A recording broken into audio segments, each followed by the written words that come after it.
My name is Olufemi George, born in Island Maternity in the heart of Lagos State to late Ekundayo George and Abosede Shikwade, and here is my good old days story. I grew up living with my paternal grandmother after the early demise of my dad at the age of 25, as at that time, I was barely 17 months old. Mama Ton Taja, meaning petty trader mama, as my grandmother was fondly called in the neighborhood, would leave home on foot from Arauti in Yaba. For those of you who know Arauti in Yaba, is the street directly opposite Yaba Psychiatric Hospital, and she will trek to Alagomeji, while I will still be sleeping, to collect puff-puff and buns to sell on sale on return credit basis. And she will walk on the street barefooted without fear of being knocked down by Keke Marua or Okada as it is today, in order to make ends meet. And she will always tell me, there is no other way to success but honesty, diligence, and destiny. At an early age of 4, I can recall sighting this council's refuse truck with staffers of Lagos City Council coming into our neighborhood to empty drums full of refuse in every house. Same with sanitation officers, who are referred to as Wole Wole in Yoruba language in those days. These officers will come around checking the gutters and the environs to ensure that the neighborhood is free from mosquitoes and other dangerous insects. The sight and presence of these government officials was enough to inculcate acts of decency and hygiene in every household. With nostalgia, I remember, upon sighting these sanitary officers, we would start singing, Wole Wole Mbo, Wole Wole Mbo, Yo Wole mi, Yo Wole re, Wole Wole Mbo. And some of us will change the tune to Wole Wole Kilori Tanwiji Yomu Yomu, meaning the sanitary inspector is coming. He will inspect my house. He will inspect yours. Sanitary officer, what did you see? Mosquitoes and its larvae. I wonder if enforcement is still as strict as of old. From Arauti Street, we later moved to Oyekon Street, not too far away from Arauti and close enough to St. Patrick's School, a Catholic school in the premises of St. Dominic's Church, Yaba, where I had my primary school education.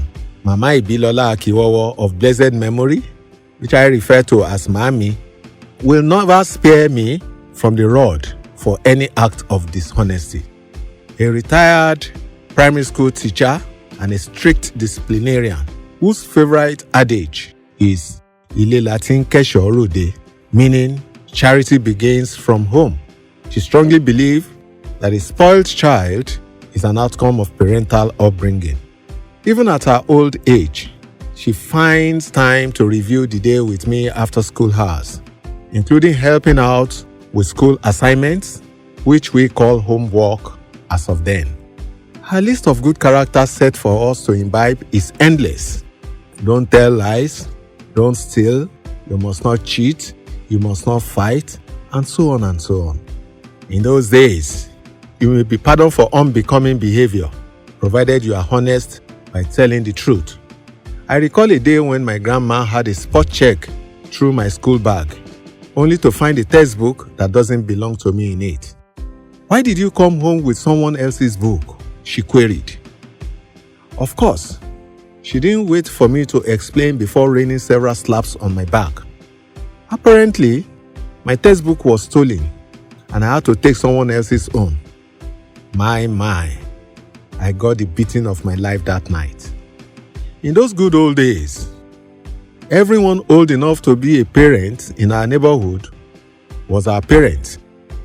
Every home was home for us, and contact tracing was easy, as well as family name was held in high esteem, to the extent that at the mention of your family name, one could tell of your traits. We respected everyone older than us, irrespective of whether they were our blood relations or not. They were at liberty to discipline us whenever we erred, without recourse to our parents. In fact, the punishment is much more if our unruly behavior was to be brought before our parents. Unlike now, when students beat up their teachers were semi-gods to us to the extent that we get threatened at home by the mention of us being reported to them. But now, the young ones have no iota of respect for the elderly. A lot of extracurricular activities dedicated to particular days of the week in my secondary school days at St. Finbar's College, such as the Boys Scouts, the Boys Brigade, the Red Cross, and many more, where we learned the act of leadership, decency, self-respect, and self-confidence is no longer in existence in most schools. Today, value is rarely added at the molding age of our youths, and they are deprived of all the learning processes that we were exposed to in our good old days. So when people ask where we got it wrong, I am always quick to say charity begins from home. However, it is never too late to stop this fast slip to the precipice among our youths. We can have a cultural rebirth and a sound ethical orientation that will give our youths a better vision of a new day and a promising tomorrow that will outshine the good old days. We can make the giant leaps that will make the great difference in the lives of our youths. We can do it. We can change the narrative. When there is a will, there is always a way. I therefore join Sir Shemo Badejo in this determined drive towards a greater and more promising future for our youths. Thank you.